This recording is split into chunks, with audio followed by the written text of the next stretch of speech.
Hi and welcome back, everyone. I hope you enjoy your day so far with us.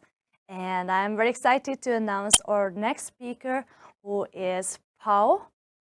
Hi, Pau, are you with us already? Hi, nice to see you. How are you doing? You're good, good. And you? You too? Yes, very good. That's great to hear. So, could you please introduce yourself? Like, what do you do, and what are you mostly interested in the field of AI? Okay, so I am the head of AI for a company called iPerformance. We are a fintech company and we create financial solutions for different entities who are interested on exploiting the power of data analysis and predictive models in order to get an edge on the markets and the financial systems, exploiting patterns and all these predictions and analysis that we can achieve with AI. So my background is of an engineer, so I'm more a developer, but I had to learn business as everyone needs to understand finance and to understand many other aspects of my job. And now I really love them, but I'm still a hardcore developer at heart. So that's my 80-90% of what I do every day is developing AI systems. Yes, and In Spain, in the coast, in the southeastern coast of Spain, Alicante. yes, and your talk also is about the financial observations of machine learning solutions. Well, yes and no. You'll see. It's a matter of yes of costs, but I'm gonna talk about two different sides of costs. First of all, the literal costs of training a model, which needs not to be neglected, but then to keep in mind the costs of the actions that come with machine learning systems and AI systems, because we'll see in the talk that machine learning needs to be applied, and when it is applied, usually there's an action, and that action has a cost. So how to take that into account when we are evaluating and developing systems? And that sounds very, very exciting. I think it's time to give you the stage and you can get started when you're ready. Fantastic. Okay, I'm gonna show my screen and then we'll start.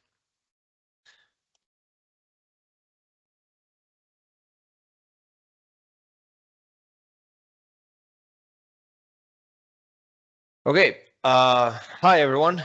Welcome to the session. It's a pleasure to be here, the Global AI Developer Days. I've been participating with the Global AI community for a while already, and it's always a pleasure to share time with you guys and share time with the organizers and everyone who make this possible.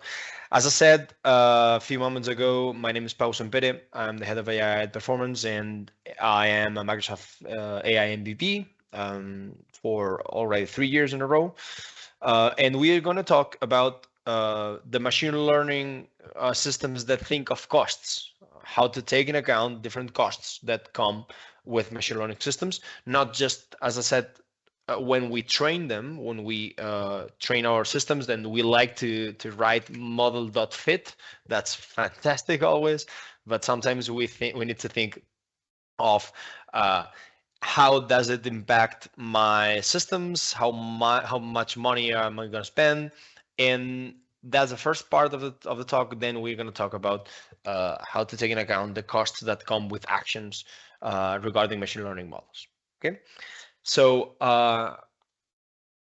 let me just go to the agenda. Then first of all, we're gonna talk about a bit of an introduction to what cost, why should we be worried about costs.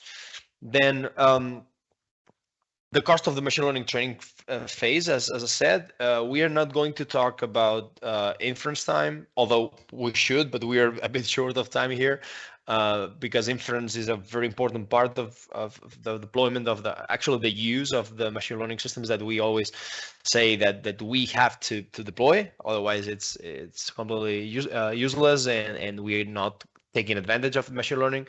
But we're going to focus on training part on the training size the training part, I mean. Then we are going to talk about how to take in account cost in the machine learning pipeline, as I mentioned, regarding and related to the actions of the system. And then a few conclusions just to wrap it up, right? Okay. So first of all, cost. What is cost? What do we mean with cost in machine learning?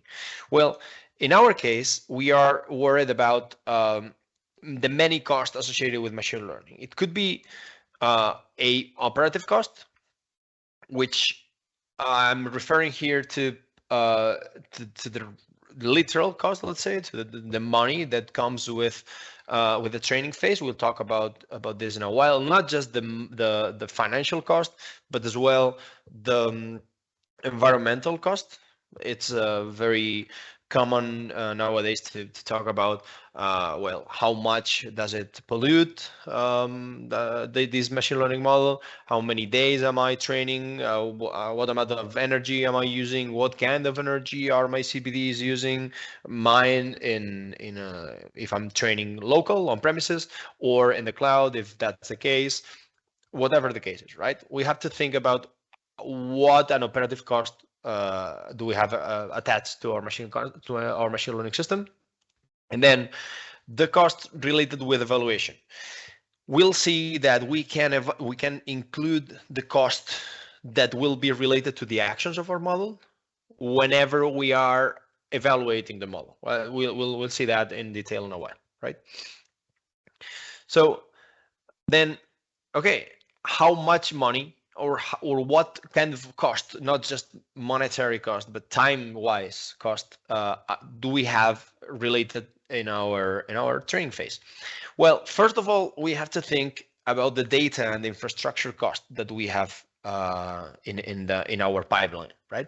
So first of all, we have massive data sets, maybe not. Maybe we're discussing small data, which is valid, perfectly valid too.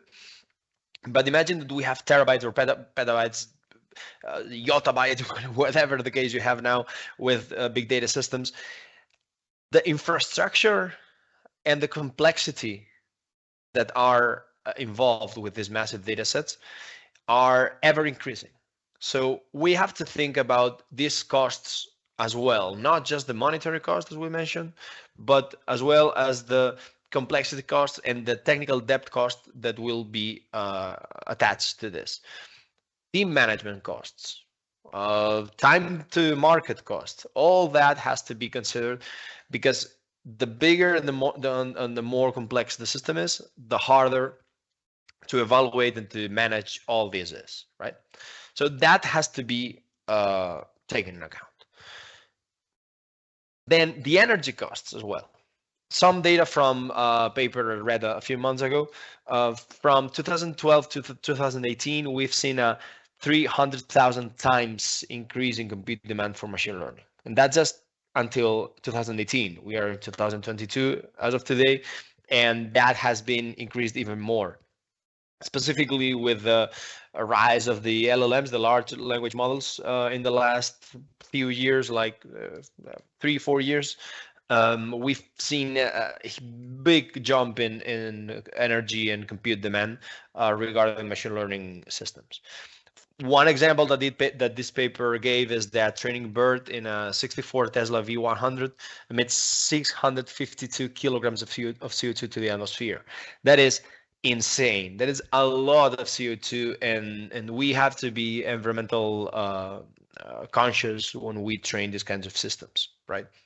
Not just because we should train these kinds of systems. So this is something that usually is not taken into account, but I'm really concerned about and should be, in my opinion, taken into account, not just because of the environmental part, but because of the financial part. Because we, depending on the cloud provider that we're using, we could go from this paper again mentioned that we could go from $3,700 to $12,500. There's a zero there. It's not 12,000 and 5,000. It's $12,500 depending on the cloud platform.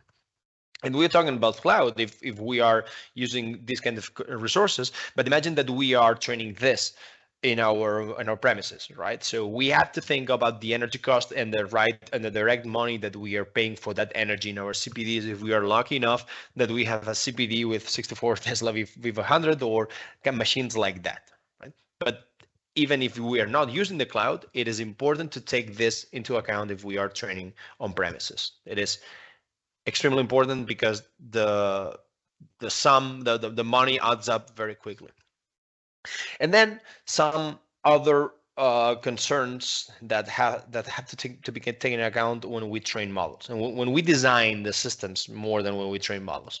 For example, training time. Sometimes, especially when we see papers, these fancy papers talking about LLMs and generative models and all these fancy machine learning models that we've seen lately, we see that they don't take into account time constraints. They are not worried about how many hours they use to train their models. In real life machine learning, that's important because sometimes we have requirements that don't allow us to use models that train for more than X hours.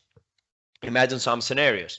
IoT scenarios where we have very changing, very noisy data that comes in streaming fashion, or intraday finance, or massive real-time recommenders. Do you think that for example, imagine one of these really huge companies, Netflix, Amazon, Google, Microsoft, Apple, all these giga companies, all of them have product recommenders, right?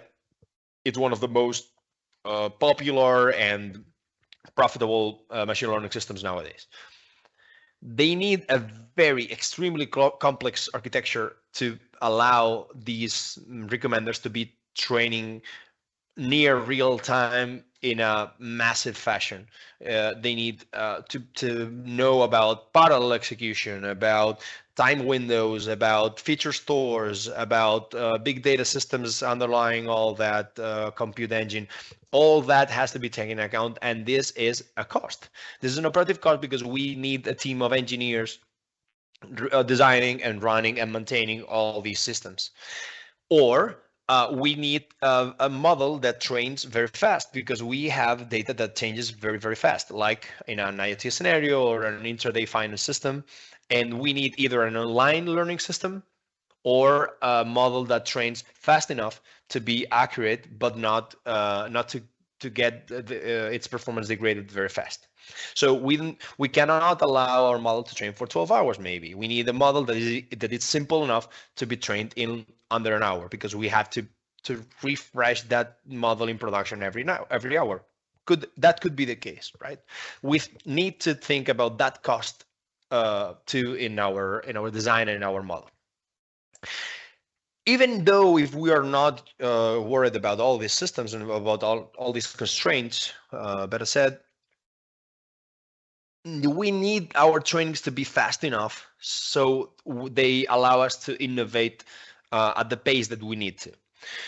Innovation, the innovation time, the cost of the innovation that we need, the retrains, the feature imagine that we are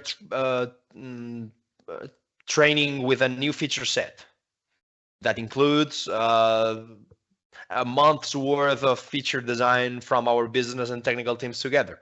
That meant a lot of hours, a lot of salary time, because all this is a cost, right?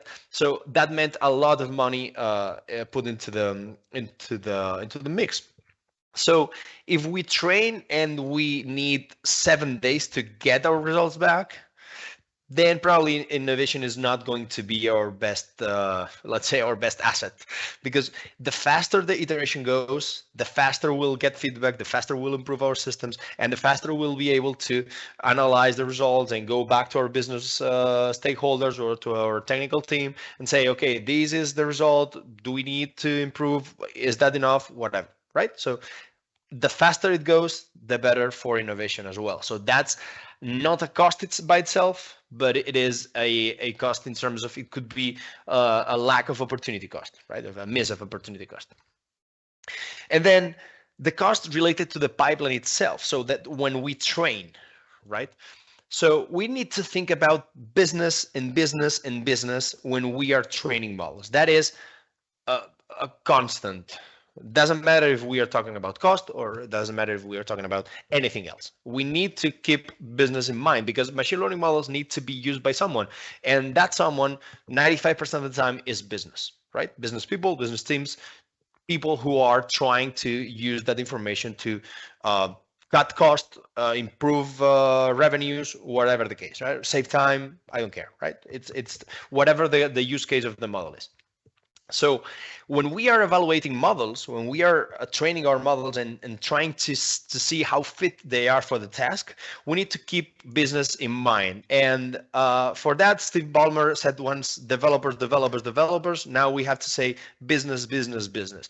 We developers, when we are focused on our machine learning models, we are usually blind to everything else, right? We want our R2 or our accuracy or our RMSE or our F1 score, whatever the measure we are using is, we want it to be better because that's cool and because our model uses the fanciest state-of-the-art model, and no one cares about that. People care about how easy that model is going to be their lives and how profitable is that model, or how many hours is it gonna save them when it's in production. All that is really interesting because all these metrics are business metrics, right? So when we train models, when we evaluate models, we need to understand their application to business, and because of that, we need to evaluate the cost and the profit as well, right? Usually when we have a model, then we take a decision out of the model, right? We have a prediction, and hopefully that prediction is useful enough for us to take a decision out of that. Then of that decision, we take an action. We decide to do whatever, to sell, to buy, to not do anything, but that's an action as well. That's a choice. To hire a person, to invest in marketing, to I don't know, whatever the case, right? To call our supplier to avoid a stock breaker, whatever, right? Out of that action, we usually have a cost and a benefit. And now we're talking business because now we're talking dollars, euros, currency. We are talking money. And whenever we are talking that, we are speaking the business language. And that's extremely important for us to be able to improve our models and for the business to buy our models, which is even more important most of the time, right? So let's see how, in a very brief demo, we can evaluate a model, right, regarding cost and benefit. So let me share you a Power BI report that I have here. This is a model that tries to predict churn, so customer churn in a bank in this case. This is a very fast Power BI, very fast and, to be honest, dirty and ugly report that they did. But this is important to mention something, right? We have, in our model, we have an 86.6% of accuracy, which is fine, right? Sounds good. However, we have to think about the distribution of the data. We know that accuracy is not a good it's not a good measure to think of unbalanced labels, right? But our predictions are respecting more or less the distribution of the original data. Our ground truth is distributed this way: 78.4% of non-churned, which is a good that's good news, because otherwise our problem wouldn't be machine learning, but rather that our bank is losing a lot of customers. And then 21.6% of people who left in our data set. We are not discussing time-wise considerations, time-wise modeling. That's for another session. And our model is predicting 84.6% of people who will not churn, and 15.4% of customers who will churn, right? But in this case, binary classifiers, we have to understand the model, and binary classifiers are not categorical by themselves. They actually provide a score ranging from 0 to 1. In our case, it's from 0 to 1. If we had a neural network, we could be talking about -1 to 1 depending on our decision function. But in this case, we are using a random forest, so it's from 0 to 1, right? So we created a histogram here, a very simple one, with the distribution of actually this part, these predictions, and we color them saying, okay, the closer to zero your signal was, then you had very good performance in all these parts, right? In all these predictions, because all these customers that you were very sure that they were to stay, they stayed. The more you went to the, let's say, the uncertain range from 0.4 to 0.6, remember this is a score from a decimal score from 0 to 1. The signals that ranged from 0.4 to 0.6, they were not as good. You see that all these red colors imply that we had low accuracy. If we can put here, we had an accuracy of 0%. So we were wrong in these two customers that we predicted with this signal range with 0.47. So we know that all these probably were wrong, and we, by default, we are using this part, this threshold. Let's say it splits in 0.5. It splits the signal. So above 0.5, it says this is a person who will churn. Below 0.5 says this is a person who will stay. But we can change that, right? We can use this to change it. We can use this signal.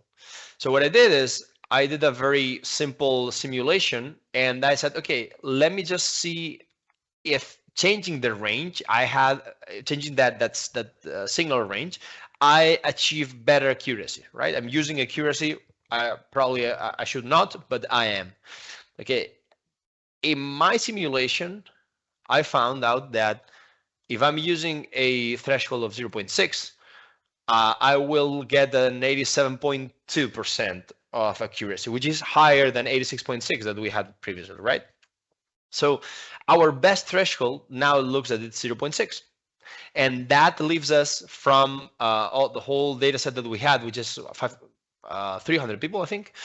It leaves us 60 people above the threshold. So we would be predicting that we had 60 people that would be leaving us, right? Would be leaving the bank. So we would take action, remember, action and cost, benefit and cost. We will be taking action over 60 people. But that's fine.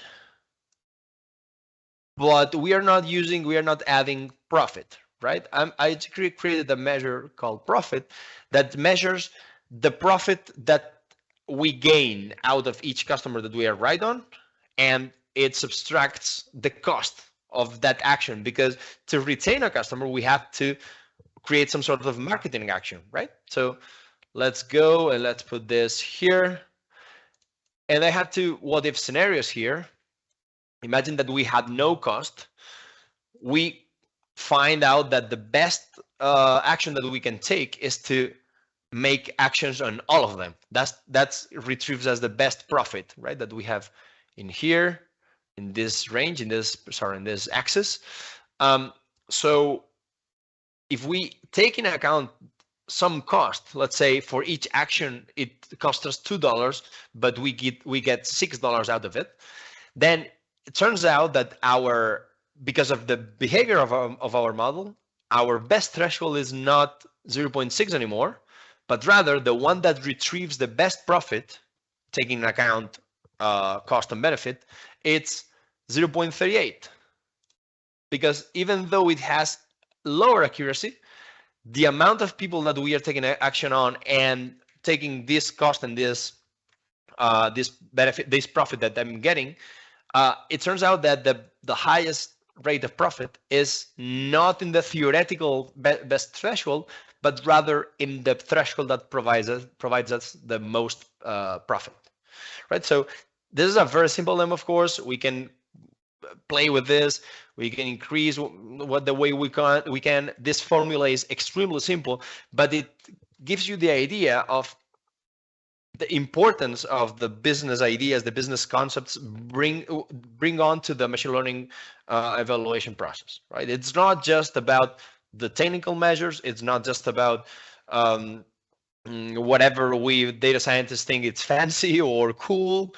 That's not important. No one cares about that. It's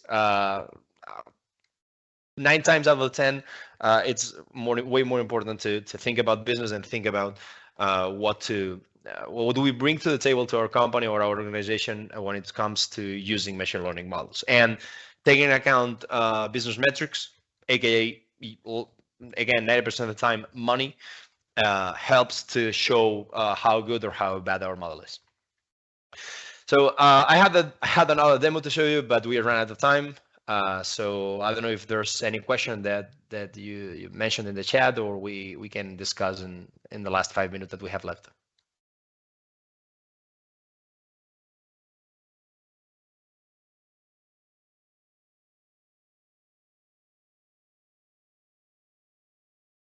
I'm not hearing you. Be much better. Now it's way better. When your mic's on. Yes. Exactly.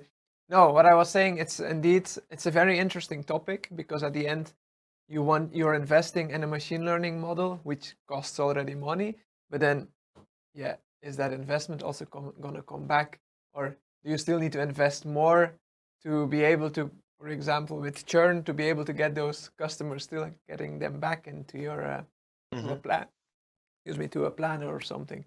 So yeah, Indeed. it's quite an analysis that you need to do before you can even start. Yeah, and that's an important point that you made. Even before you start, because sometimes when you design a machine learning system, you think of, well, I'm gonna create a model that it's going to provide lots of benefits. Okay, yeah, but when do I stop? How much is enough? How good is good enough? Yeah. When's my business going to be content with the result, or do I need to just burn more money in this system? Do I need that? Is it good enough and I can stick to a simpler model? All that is very hard to answer unless you have an analysis like the one I showed. Of course, more complicated. This is a very simple demo, but the goal of the model is to be used. If it's not worth, then don't even start. Yeah, exactly. Model doesn't always need to have an accuracy of 95%. It's great if No, you can get that. and usually it doesn't have it. No, But yeah. exactly. No, okay. Oh, thank you very much for your very interesting session. We're looking forward to hear more from you and your organization. And we Sure. can only wish you a pleasant afternoon and evening. Yes. Thank care. Thank you for having me. See you. It's been a pleasure as always. All right. guys. Bye-bye. Bye. Now, that was an interesting session. We're going to be out now for a couple of minutes, and then we're going back for our next session with Danny from Belgium.